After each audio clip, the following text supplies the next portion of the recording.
안녕하세요. 뉴스반장입니다.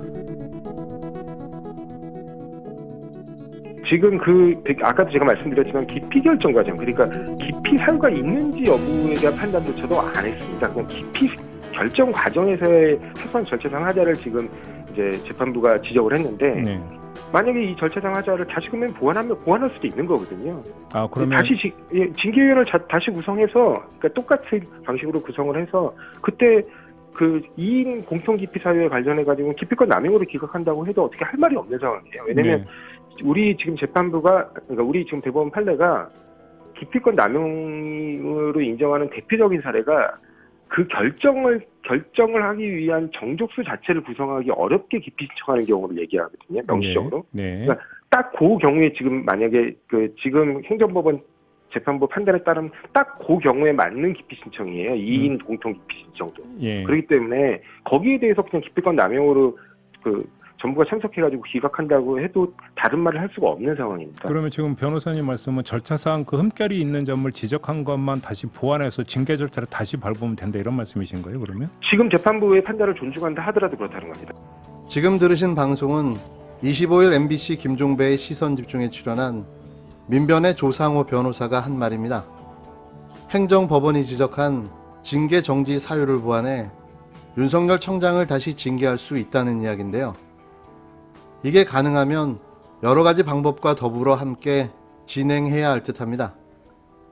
많은 국민들은 이번 법원의 인용이 마치 윤 청장이 아무런 잘못도 없는데 추미애 법무부 장관이 그를 찍어내기 위해 부당하게 징계한 것으로 이해하고 있는데요.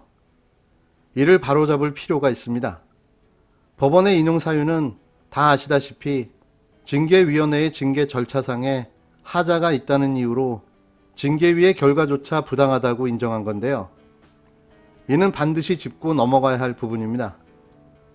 또 조 변호사는 법원의 이번 인용은 굉장히 사소한 하자를 언급한 것이며 2개월 정직이 회복하기 힘든 손해라고 너무 쉽게 인정해줘 납득하기 어렵다고 주장했는데요.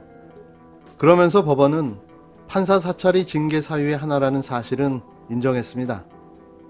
인용 판결 자체의 모순인 거죠. 오늘 하루 종일 열받아서 살 수가 없습니다. 영하의 날씨인데도 반팔을 입고 있을 정도인데요. 이 후한무치한 청장은 휴일인 크리스마스에도 출근하며 자신의 존재감을 과시했습니다. 문재인 대통령은 이날 법원의 결정을 존중한다면서도 결과적으로 국민께 불편과 혼란을 초래하게 된 것에 대해서 인사권자로서 사과 말씀을 드린다는 입장을 강민석 청와대 대변인을 통해 전했습니다. 문 대통령은 법원의 판단에 유념해 검찰도 공정하고 절제된 검찰권 행사에 대해 성찰하는 계기가 되기를 기대한다고 했는데요. 특히 범죄 정보 외에 개인정보를 수집하거나 사찰하는 논란이 더 이상 일지 않도록 하기 바란다고 강조했습니다. 문 대통령은 법무부와 검찰은 안정적인 협조 관계를 통해 검찰개혁과 수사권 개혁 등의 후속 조치를 차질 없이 추진해 나가야 할 것이라고 당부했습니다. 사태의 심각성을 고려한 신속한 입장 발표로 보여지는데요. 이는 마치 모든 문제가 추 장관과 문 대통령에게 있다는 식의 왜곡된 가짜 뉴스가 쏟아져 나오는 것에 기인한 것으로 보여집니다. 마치 기다렸다는 듯 윤 청장에 대한 정직 집행정지가 인용되자마자 국힘당 의원들은 25일 윤 청장에 대한 법원의 결정을 고리로 문재인 대통령에 대한 공격을 시작했는데요. 특히 율사 출신을 중심으로 이번 결정을 사실상 정권에 대한 심판으로 규정하며 문 대통령과 추 장관에 대한 책임을 물어야 한다는 비난을 쏟아내기 시작했습니다. 판사 출신 김기현 의원은 페이스북에서 문 대통령에 대한 탄핵 결정이라고 해도 과언이 아니다라며 사실상 탄핵을 당한 문 대통령의 사과와 추 장관의 경질을 요구한다고 밝혔는데요. 현직 국회의원 입에서 문재인 대통령 탄핵이라는 말이 수차례 나온 겁니다. 이번에는 자신들의 본성과 의도를 숨기지 못했는데요. 또 판사 출신 전해주 의원은 그 목표가 진정한 검찰개혁이 아니라 정권 수사 무력화였기에 이번 징계 처분은 무리할 수밖에 없었다며 윤 청장 찍어내기는 실패했다고 주장했습니다. 검사 출신 곽상도 의원은 문 대통령과 추 장관에게 직권남용죄의 책임을 물어야 하는 일만 남았다고 비꼬았는데요. 법사위원인 장제원 의원도 더 이상 법치를 짓밟지 말라며 문 대통령의 면전에 옐로카드를 내민 것이라며 회복할 수 없는 타격을 주었다고 맹공을 퍼부었습니다. 특히 내년 재보선과 차기 대선까지 다가오는 선거의 계절의 주요 변수가 될 것으로 예상되면서 야권의 시선이 더욱더 쏠리는 분위기인데요. 너도 나도 개나 소나 말이나 양이나 온갖 잡것들이 다 나서 옹알이를 해대고 있는 겁니다. 국힘당 4.7 재보선 공천관리위원장을 맡은 정진석 의원은 페이스북에서 법원에 의해 자신의 결정이 뒤집힌 헌정사 최초의 대통령이 되시겠다고 조롱했는데요. 서울시장 출마를 선언한 김선동 전 사무총장은 대통령이 심판당한 사건이라며 민주당도 부디 그 입을 다물기 바란다. 그러다 횃불을 맞는 정권이 된다고 쏘아붙였습니다. 잠룡인지 잠룡인지 모를 원희룡 제주도지사는 헌법 가치를 짓밟고 민주주의를 유린한 세력은 다음 국정농단의 타겟을 사법부로 삼고 광기의 저주를 퍼부을 것이라고 주장했는데요.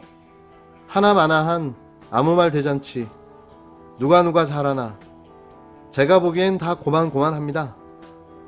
무논리의 무개념, 비판을 위한 비판, 그거 말고 할 줄 아는 게 뭐가 있겠습니까? 끝으로 검찰이 나경원 미래통합당 전 의원과 관련된 고발 사건에 대해 모두 불기소 처분을 내렸습니다. 이쯤 되면 그는 신의 딸인 거죠. 초법적 존재, 원더우먼을 능가하는 치외 법권인간. 어떻게 이게 가능할까요? 24일 법조계에 따르면 서울중앙지검 형사 7부 이병석 부장검사는 이날 나 전 의원의 딸과 평창 동계 스페셜 올림픽 조직위원회, 사단법인 스페셜 올림픽 코리아 등과 관련된 고발 사건을 불기소 처분했습니다.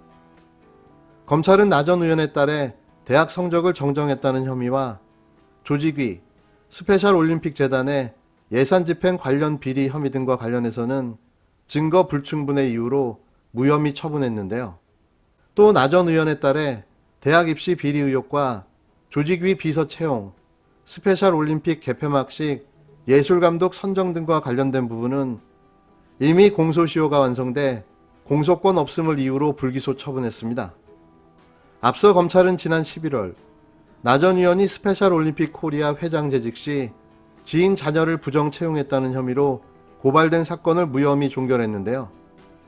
또 지난 20일에는 나 전 의원의 아들 김 씨가 고교 재학 중 국제학술회의 논문 포스터에 제1저자로 이름을 올린 것과 관련한 의혹에도 무혐의 처분을 내렸습니다.